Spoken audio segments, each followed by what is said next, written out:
And You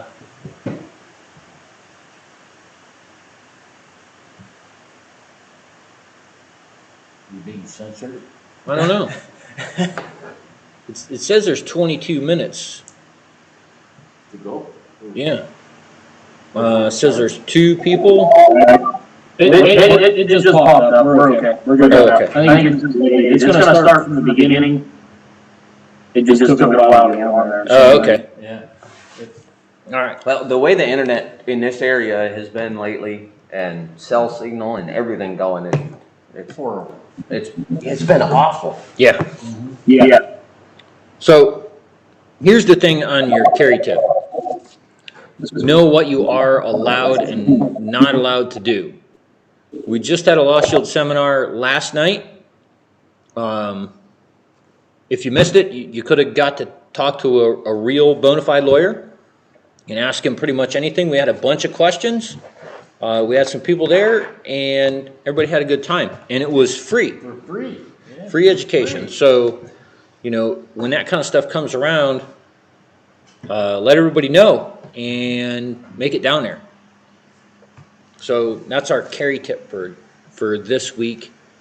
Know what you're allowed to do. There's too much stuff out there that is free, low cost for education, for you to be ignorant of what you are allowed to do and what you're not allowed to do, and where you're allowed to carry and where you're not allowed to carry. So, As my buddy said, it's not always the best solution. the worst. You know, going on 20 years of concealed carry in Ohio, there's still, you know, we encounter it every day of, well, so and so said this, or well, I can do this, and you know, I know. they said I can do that, and well, they are wrong most of the time. On top of that, we're gonna add a little new segment to the show from time to time if we can catch these in the newspapers actually here. We're gonna read the dumbest crime report of the week, and I think this one kind of takes the cake. You think about this. A man was found intoxicated at a domestic violence incident. So, which happened first, the intoxication or the domestic violence? And like, was one planned or was it unplanned? Yeah. I mean, did the police just happen to roll up on a domestic violence incident and find a drunk guy passed out, or how does that work out? I don't. Yeah, a little It's more pretty information there would have been Pretty unclear you know. about how this worked out. Man was found intoxicated at a domestic violence incident. I don't quite get that one. Yeah. Who knows? So, Carroll County Sheriff. yeah, Start on. in Carroll County. So, you know, you got to expect it. What do we got for news here? I think we're going to get to our video first, ain't we?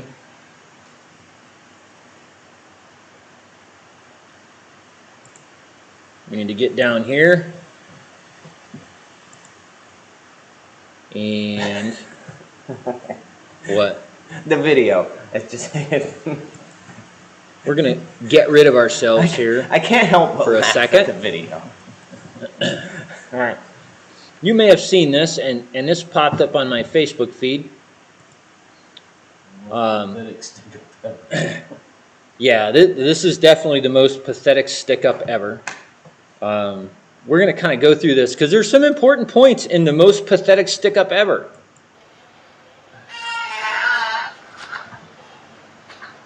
Man walks in with the gun, says, "Give me all your money."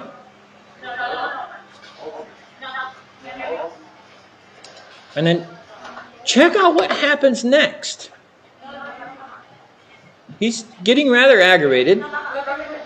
The 3 ladies and the child head out the door, and then they lock the door. And the criminal is now locked inside of the store. And we like to really kind of try and drive home the point is, did they have a right to self-defense? Now this guy's trying to shoot the lock off the door. Like in the movies. Yeah. So I guess the thing that we like to highlight is you have the opportunity to lose every fight that you get into. Yep. These ladies took one of the right options Hurt himself. Yeah. and They left. they just decided they were going to leave, and they used their surroundings to their advantage. Because they walked out the door and they locked him in. So now he's no longer a threat to them. And this guy's going to beat and hammer on this door for a few minutes. He's going to beg and plead with the people outside to let him out of his newly found jail cell. Well, he could start getting used to the view. I know, right? Yeah. The funny part about this is he wanted the money out of the register and he didn't even go try and take it. Yeah. And then about here, 2 minutes and 17 seconds or so, he's kind of milling around. What do I do? What do I do? He's starting to sweat. And look who comes walking up. Local PD with a shotty. Yeah. If you look So- in the video, he's got a shotgun. They come up and they say, get your hands up. Keep your hands up. And we're going to come in there and we're going to arrest you. And here comes a dude with a Mossberg 500 who's not playing around with a pistol, who's now out of ammunition from trying to shoot the door out. And you can imagine how it goes from there. So, Do not pass go. Do not Yeah. collect $200. no, I mean, but the thing about it is, though, did they have a fear of danger of great bodily harm or death? Yes. Yeah, absolutely. He came in with a gun. Did they have essentially the AOJ triad? Ability, opportunity, jeopardy. Yes, they had it. They didn't start the fight. Those ladies did nothing. This was the classic numbnuts walks into a 7-Eleven with a pistol trying to rob the joint. And so, yes, they had absolutely every right to poke holes in this guy. But they did one better, and Took away his opportunity. they went out the door and said, you know what? We're just going to give you a little preview of the view that you're going to get for the next about 5 years, hopefully.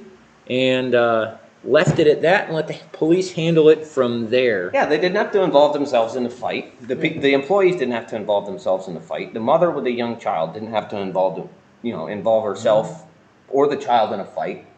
I mean, they didn't get a firefight erupted in a cell phone store with all kinds of other people around, including the young child. And I'm guessing she's the manager, the one that was sitting at the desk that told the other girl, no, we're not unlocking the register, and come on. And, she got up, told them, don't open the register, and said, everybody come on, let's go. And she I don't know. she stayed calm and level-headed. I mean, you got to give that to her. I don't know as I'd ever mentioned that I was that criminal to anyone. Because No. I just got beat at a gunfight with a key. Yeah. Yeah, your street cred went down pretty hardcore right at that point in time, didn't it? Yeah. For sure. But she stayed calm, level-headed, got everybody to safety and said, we'll let the boys in blue take care of this. And There you go. seems like they showed up pretty quick, Yeah. took care of the situation. They were at the donut shop down the They street. might have been. They could have been Dunkin' next door Donuts. getting a cup of coffee. I mean, I'm guessing with the bars on the window and stuff, it's probably, who knows, it might not be the first time they've been robbed. Yeah. So, Seems like a pretty upscale neighborhood anyway, yeah. right? Did you catch that, Ryan? Did you catch that video? Yeah, that's comedic. Comedy gold. Comedic. I mean, I think they picked a better option there. They didn't have to shoot anybody, and then they got one hell of a story to tell. I know, right? And we get a really funny video to watch. Yeah, absolutely. I think that's the best part of the whole gig, right? I wonder if those three ladies are actually getting any kind of licensing rights off in this thing, because I guarantee it had to have gone viral. Oh, Something. yeah, absolutely. Oh, yeah, I'm sure. All right, on to the news. This happens every now and again, and looks like this woman's probably going to be charged. Child gets into a mother's purse and accidentally fires a gun inside an Ohio Sam's Club store. So here's the thing. A purse or a pocket is not a holster. If you're going to have a gun in a purse, it still needs to be in a holster to protect the trigger. The holster should still retain the gun inside of the purse. So, yeah, that's not just a kid reaching in there and fumbling around. The child accidentally fired the gun inside the Sam's Club store. According to Boardman police, 7-year-old child shot the handgun near the cash register. Mother had her concealed carry permit. The gun was in her purse. No one was hit or hurt. Officers said the police will gather evidence and confer with the prosecutor as to whether any charges will be filed against the mother. And I heard that they were actually going to file some charges against her. What they are going to file, I have no idea. But the thing is, make sure the gun's in a holster if you're going to put it in a purse. Yeah, and don't leave the purse just laying around. Yeah. You know, Make sure it's on you. On you, and that's that's part of the the concealed carry classes. Make sure keep unauthorized people away. Make it inaccessible to unauthorized people. Right. And Right. Next thing, we got something that we talk about on a pretty regular basis. I don't. And I don't know who it is. Somebody said they had another instructor helping qualify CWP students, so I think this is probably from Michigan. Lady brought her brand new Sky handgun in and shot it for the first time. So the first 10 rounds, a tool, 115 grain, full metal jacket, 9mm, the gun exploded and could have gone so bad. Here's the thing, and there's two things about this. One, understand ammunition malfunctions. Two, get references to anybody that you're going to go train with, because this was not a gun issue. This was an ammunition issue. What happened here was what we call a squib, and it's a funny word for the bullet that was fired was stuck in the bore. The case was ejected, and then another cartridge was loaded behind that stuck bullet and fired behind the stuck bullet, therefore not allowing anything to exit the bore and making the gun come apart. 9mm handguns, when chambered in 9mm, are pretty robust, even the cheap ones. As much as we love Skies, that's clearly a squib. Yeah, it is utterly clearly. So, two important things is to understand ammunition malfunctions, and this class that they went through should have absolutely covered this malfunction before they ever got to the range, which is why it is so important that you get references and you talk to people and you go to the best quality classes that you can afford to go to. And I have no idea about any of the people that were behind this particular class. I'm not saying that they're incompetent. What I'm saying is whoever put this Facebook post up clearly does not understand how this gun come apart. yeah, that was a textbook Textbook. squib. Yep. You know, No. and if, to put this in, you know, in kind of a reference, if anybody wants to go back and watch some old Looney Tunes, when Bugs Bunny walks up to Elmer Fudd and goes thunk and sticks his finger in the end of the barrel, and Elmer Fudd pulls the trigger, and it, you know, it blows up in his face and it covers him, you know, it covers him in, you know, in soot. That's, you know, where you got the cartoons where the barrel's all mushroomed out. Literally what happened. That's the squib. Yes, that's a squib load, and it can happen if the bore is obstructed with many number of things. And we're saying this is a 100% squib load because they were saying they were shooting the gun. It's not like they were out hunting and fell down and the bore was obstructed with, you know, mud or dirt or a bee's nest or something like that. This was absolutely an ammunition malfunction. I have to say, we had one at the shoot house, and guy was running a custom Glock with a Zev barrel. I tell you what, whatever Zev makes them barrels out of are tough. Yeah.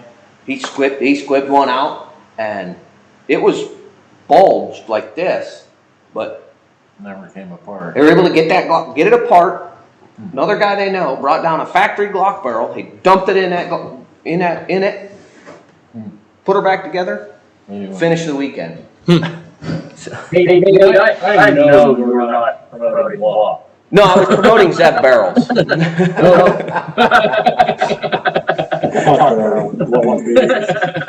Maybe it was just a second squib load. They were both like, that's why I did it. Yeah, maybe. In University Heights, police are seeking a man who kidnapped a woman from a parking lot at gunpoint, and then forced her to withdraw cash from a bank. Looks like a picture of the vehicle. The University Heights police are searching for a man who kidnapped a woman from Macy's parking lot on Friday. 36-year-old woman parked her car at Macy's at 11:30 a.m. when she was approached by a man. The man brandished a black and tan colored rifle or shotgun and ordered the woman back into her car, according to police. This is head on a swivel. Well, this was at Macy's. You know, this is, you know, Macy's is typically found in the mall in nicer neighborhoods. I mean, you know, Belden Village Mall. That's where Macy's is in Canton. You know, and 11:30 a.m. Yeah. Unless we're in dark time Alaska, there is no place on earth that isn't light at 11:30 a.m. Mm-hmm. Broad daylight. You know, lunchtime, one of the busiest times of day. Yeah. You know, everybody's out and about. Everybody's, you know, even the people that are working are they're on their lunch break. Everybody's there. Yeah.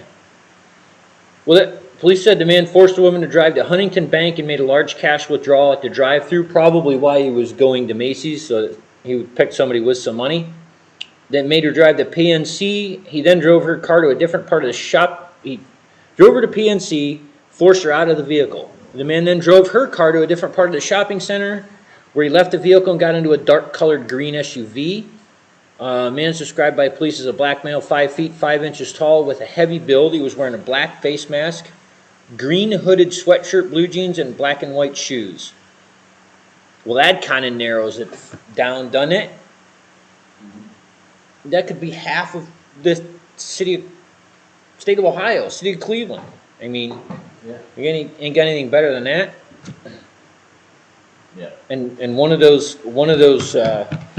places didn't have a surveillance camera. Yeah, nobody had any more surveillance camera, and that's why we tell everybody, you need to be alert. Use those color code, those color codes. Be alert. Look around. You're wandering through the parking lot. Put your phone away. Yeah. Yeah. Watch people. Take a look around. Be aware. The other saddening piece of news is there was another fatal shooting in West Akron that makes 2020 the city's deadliest year in the last decade. So we're looking back, crime stats back into 2010. The man was found shot at 4:45 p.m. Wednesday in the 1400 block of Seward Avenue. We like to think of crime as happening in fringe times, and at night, in the evening, stuff like Not that. anymore, really.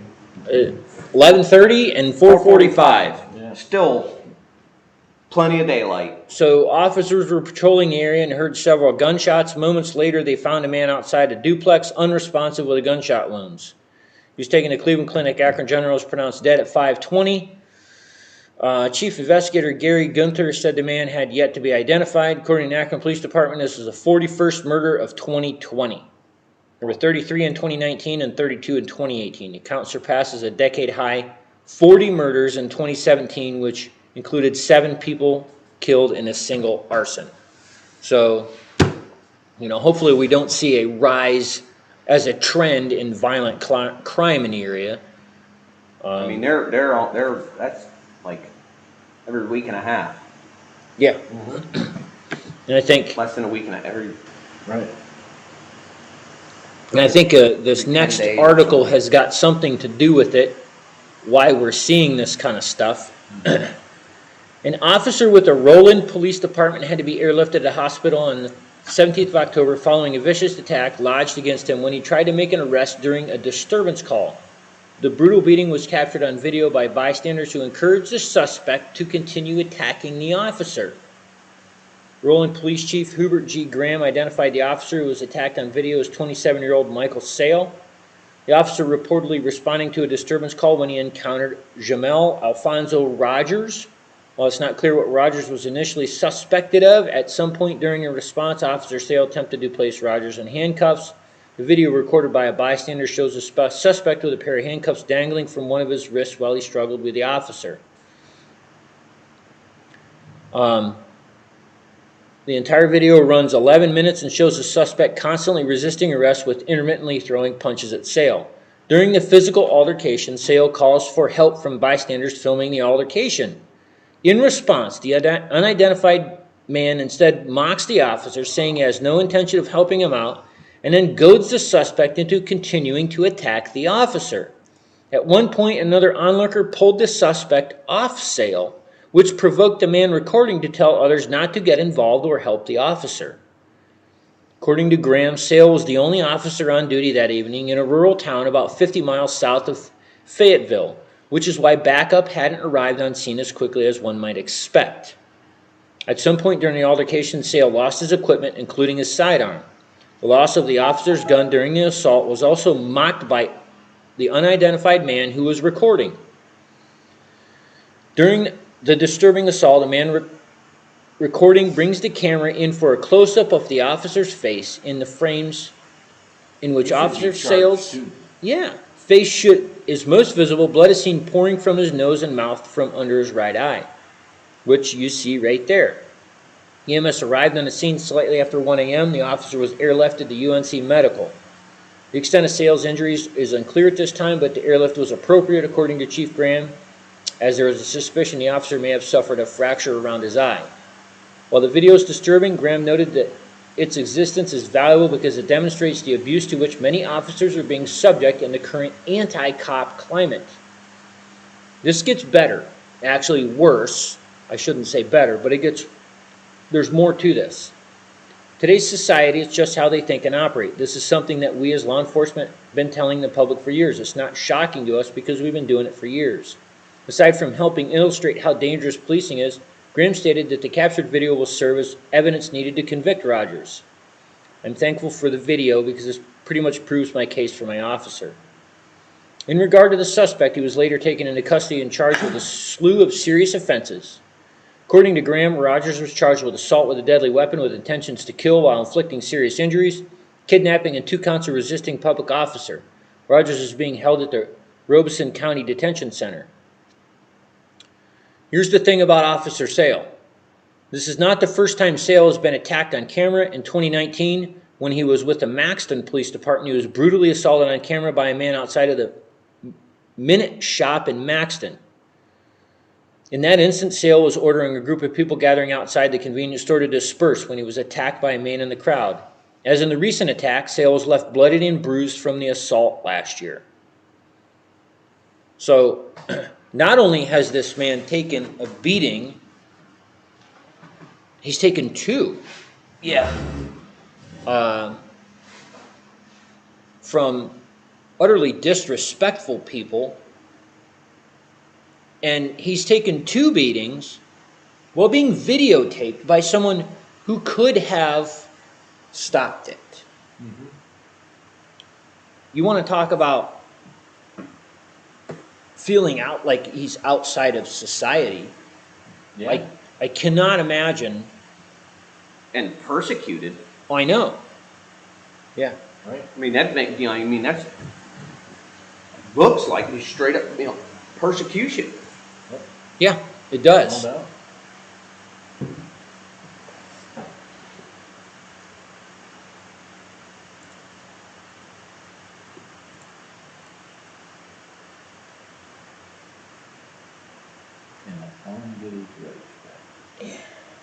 Mr. Block, yes, he can. It takes a lawyer. Depends upon the charges in the past, and it takes money. It generally will take about a year for you to get through the process, and it is called a restoration of rights. Once again, it is going to take a lawyer to get it done. So that is the first thing that you need to do, is contact a competent Second Amendment attorney. So we got some good news for the concealed carry community. A gun-wielding man in Roseville basketball complex fatally shot by CPL holder. CPL is the acronym for the Michigan license. The police say a fight at Midwest Athletics basketball at 1640 Eastland Street led to a man leaving and coming back with a gun. When he pointed the firearm at the person he had fought with, a second man with a valid concealed pistol license intervened. After an exchange of gunfire, police say the suspect was seriously injured and was pronounced dead at the scene before 6 p.m. Tuesday. So this was a dirt nap situation for the numbnut in charge of causing the terror. Family of the victim claims that there was one shooter who left after an altercation on the basketball court, returned, and gunned down their relative, conflicting with the police version of the story. They say the victim did not have a weapon at the time of the shooting and was a CPL holder. CPL holder is in custody as the investigation continues. Little more to this story. He has been released, no charges pending, so he was in the right. The altercation occurred over a basketball game. One individual left the building. After the altercation was broken up, this individual returned a short time later carrying a firearm and then pointed the firearm at an individual from the earlier altercation. At this time, it appears a valid CPL holder intervened. After a brief exchange of gunfire, the individual left the building, was seriously injured, and was eventually pronounced deceased at the scene. So, good job. Doesn't say anything else about any other injuries or anything like that. And, everything kind of worked out the way that kind of stuff is supposed to work out, where the criminal takes a dirt nap and everybody else who's there lawfully and having a good time gets to go home and have dinner. Yeah. It should work. Right? So hopefully in this next week we'll get some better news and maybe we'll have something fun. Seems like every time you open a news channel or look for a story or anything like that, it is negative. Or politics or both. Yeah, negative or politics or both or something like that. So, Well, and don't forget, everybody, a couple weeks, vote. yes, voting matters. Yes, vote. voting matters. November 3rd, isn't it? Yeah, November 3rd, and pay attention to who's on, look at who is going to be on the ballot as far as your local elections. There's still going to be a bunch of people that are up for election on your local elections. Yeah. We've said this time and time again.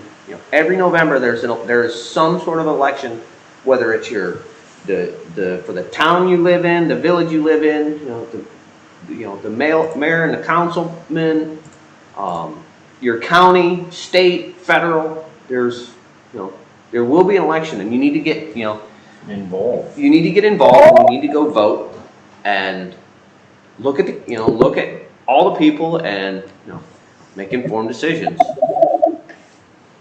Your local offices and politicians, I won't say they affect you more, but it can be more often. They can affect you more directly. A lot of people like to skip that portion of the voting process. I don't recommend that. right. Well, take a look at some of the ordinances we've had in town in the last month. Yeah, they got rid of no chickens or anything like that. No fowl, no chickens, no pigs. Yeah. No more driving tractor to the gas station. I know, like I was telling my wife, all he needs to do is put one of them orange triangles on the thing and drive it right down the street. Yeah, that was the locals in town complaining about it. I don't know what the deal was with him, but somebody ought to donate him a triangle. Yeah, right. There was something else about, there was another lawnmower ordinance on your own property, something you're not allowed to do, park them in your front lawn or something like that. Oh yeah, so I should take my old lawnmower and go put it in my front lawn? I'm gonna leave mine up by the pine tree, I think. Yeah? Yeah. I got we can donate to that cause. We'll put one in front of the store. We haven't got a lawn out in front of the store.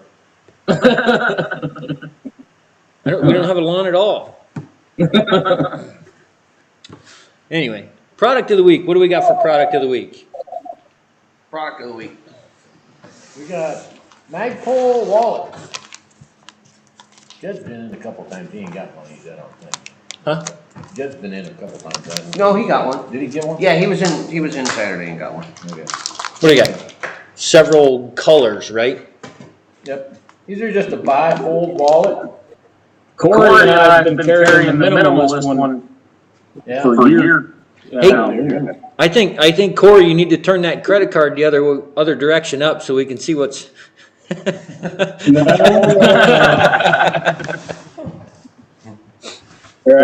got mine in there too for you. Oh yeah. Yeah, we've been carrying them. I mean, it's been over a year now, and I don't know how well you can see it there, but it shows It's out of focus. very little wear. They're a tough little wallet. Yeah. I'm gonna have to get one of these because mine's about wore out. Yeah, they're a good product. They seem to be really well made. They're usual Magpul quality. Yeah, right. So, it's a little smaller than I normally carry, but that would be a good thing. That don't have to sit on a brick. Yeah, right. So, but we have OD green one, and we have this is FDE, I guess. FDE, OD green, And we have a black. I think there's some OD green ones too. Yeah, there's OD green There's ones. OD green over there There's too. OD green over there too. Yeah. So Any truck drivers out there? I recommend one of these. They're super thin. You don't even feel it back there in your pocket. That's the reason I got one. Sitting on it all day long. Got uncomfortable with a thicker wallet. Right. Yeah, sometimes less is more when it comes to that kind of thing. yeah, you got that right. Yeah. The next thing we got is a RDS, and this one's made by True Glow, but there's a lot of different companies out there making red dot sights for pistols. Seems to be the trend anymore. It's kind of a minimalist thing, I'm going to say. There we go. Anyway. True Glow, it's a True Tech Micro. Kind of really small. Does have an extra mount for Picatinny rail. And if you have a slide cutout on your current pistol, then I guess you could use, there's probably a mount made for this anyway, but you could use a small Picatinny rail if it'll mount on top of your pistol slide. And I think just these screws, you take it off. yeah, take it Mount off. on, just Remove the put it mount on there. Right. Goes right on your slide adapter plate for your regular RDS mounts. Right. So, I think they include the Picatinny rail so that you can use it for like a miniature offset on a On an AR. like or an something. AR platform or something like Yeah, that. if you got a variable optic, you can yeah. put an offset, and you got your red dot you can rotate Yeah. into. Yeah, it's a couple $100, but you know, for an RDS, that's a pretty good buy. I guess it's great if you probably weren't going to use it professionally, it would probably be all right for you. Yeah. But you know, the other ones, some of them are $400 or $500, $1,000. Yeah. Some of them. You can really spend some money on them if you get the right one. But you know, for a couple $100, it might be something to try out. See if you really want to spend $1,000 too on one. You know, and how you like it before you blow $1,000 on something right off the bat and then don't like it. Or you standardize your carry and training pistols. Maybe you got a 22 you want to put a budget option on, where you got your carry gun might have a little more expensive option on it. You know what I mean? So there's a lot of different things out there that you can use something like that for, Right. and be successful with it. So Yeah, you you know. can set them up both the same way, and you know, practice with one gun, have a better optics on the other one. I think the major malfunction anymore is just getting stuff like this. It seems like most of that kind of stuff is just out of stock. Yep. Yeah. Oh yeah. All that stuff is just evaporated. Yeah. Yeah, we picked up a little bit of Magpul stuff yesterday or something. Yeah, yesterday. But most of the Magpul stuff and most of the True Glow stuff is just gone. Yeah. So, HSGI, Trigicon, Sig Sauer, all kinds of stuff is just not available. Yep. In any event, that's what we got. Unless you guys got something for us, we are going to. No, I think that's about it for us, dude. We like I said, we're gonna be here all weekend doing rifle class. Keep an eye on the class schedule on our website and our Facebook page for more upcoming stuff. We are working on things constantly. We're working on schedules constantly. So we'll see what we come up with, and you guys will get to participate in it if you so choose. That's what we got for you. We got stuff coming up. I put a little teaser on the page, their Facebook page. If anybody's into the wilderness survival or just solo camping world, anything like that, we're going to start a little video series on some tools, reviews, tricks of the trade, that kind of stuff. So keep your eye out for that. Okay, nice. So yeah, keep an eye out on the channel for that, and what we got for you guys tonight. And we shall see you guys next Friday about the same time. So until then, have a good night. See you guys. See ya.